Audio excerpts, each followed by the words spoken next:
पढ़ेंगे परासरण दाब के नियम। हमारे पास में परासरण दाब के दो नियम हैं। ये नियम जो है वो वॉन्ट हॉफ ने, किसने, वैज्ञानिक था वॉन्ट हॉफ ने क्या किया, गैसों के नियमों को विलियन पर लागू किया। गैसों के कुछ नियम है हमारे पास, बॉयल का नियम है, चार्ल्स का नियम है, आवोगाद्रो का नियम है, डाल्टन का नियम है। इनमें से एक नियम हमने लिया है वॉन्ट ऑफ बॉयल का नियम। बॉयल का नियम आपको पता है दाब और आयतन के बीच में संबंध को बताता है। यहाँ पर भी हम वही नियम पढ़ेंगे। दाब के अंदर हम काम में लेंगे परासरण दाब और आयतन की बजाय हम विलयन की सांद्रता काम में लेंगे। परासरण दाब का पहला नियम है वॉन्ट ऑफ बॉयल का नियम। इस नियम के अनुसार निश्चित ताप पर, ध्यान रहे ताप हमें क्या रखना है, निश्चित ताप पर किसी विलयन पर परासरण दाब जो है वो उस विलयन की सांद्रता के समानुपाती होता है। यानी जितनी ज्यादा विलयन की सांद्रता होगी उतना ही ज्यादा उस विलयन का क्या होगा, परासरण दाब। आप जानते हो सांद्रता जो है वो तनुता के व्युत्क्रमानुपाती होती है। हम लिखते हैं C जो है वो आयतन के क्या है, व्युत्क्रमानुपाती है। तो हम इस संबंध को कुछ इस प्रकार से लिख सकते हैं कि परासरण दाब आयतन या तनुता के क्या होता है, व्युत्क्रमानुपाती होता है। इसे हम समीकरण दे देते हैं एक। दूसरा नियम वॉन्ट ऑफ ताप दाब नियम, यानी ताप और दाब के बीच में जो संबंध बनाया था उसे वॉन्ट ऑफ ताप दाब नियम नाम दे दिया गया। इस नियम के अनुसार निश्चित सांद्रता, यहाँ हमें सांद्रता क्या रखनी है विलयन की, निश्चित रखनी है। निश्चित सांद्रता वाले विलयन का परासरण दाब उसके परम ताप के समानुपाती होता है। यानी जितना ज्यादा ताप होगा परासरण दाब उतना ही क्या होगा, अधिक। तो तनुता के तो व्युत्क्रमानुपाती है और परम ताप के समानुपाती है। अब हम देखो समीकरण 1 और 2 से, समीकरण 1 व 2 से इनको हम सम्मिलित रूप में लिखना चाहते हैं।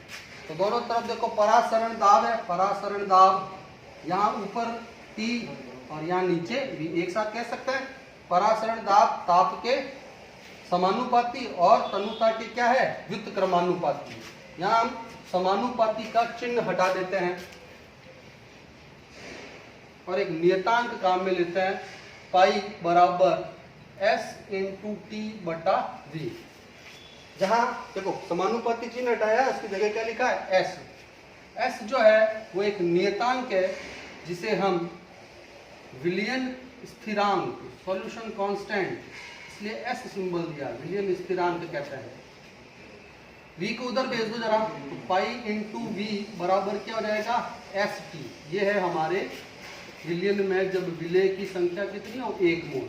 अगर विलय में मोलों की संख्या n हो तो पाई इंटू V बराबर हो जाएगा NST। ये हो गया हमारे विलयन में जब विलय के मोल कितने हो, n मोल हो, तो पाई इंटू V बराबर आ गया NST। ध्यान दें यहाँ S जो है इसका आंकिक मान, न्यूमेरिकल वैल्यू गैस नियतांक R के बराबर होती है। किसके बराबर होती है, R के बराबर। इसलिए हम S को रिप्लेस कर देंगे किससे, R से। तो बन जाएगा देखो पाई इंटू V बराबर NRT।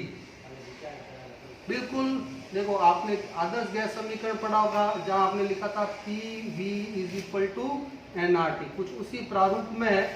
बस फर्क इतना है कि जब आप विलयन के लिए पढ़ रहे हो तो यहाँ P को बदल देना पाई से, जहाँ पाई क्या कहलाएगा, विलयन का परासरण दाब। ये हमारा संबंध बन गया परासरण दाब का। ठीक है। अब अगर आपको कोई पूछे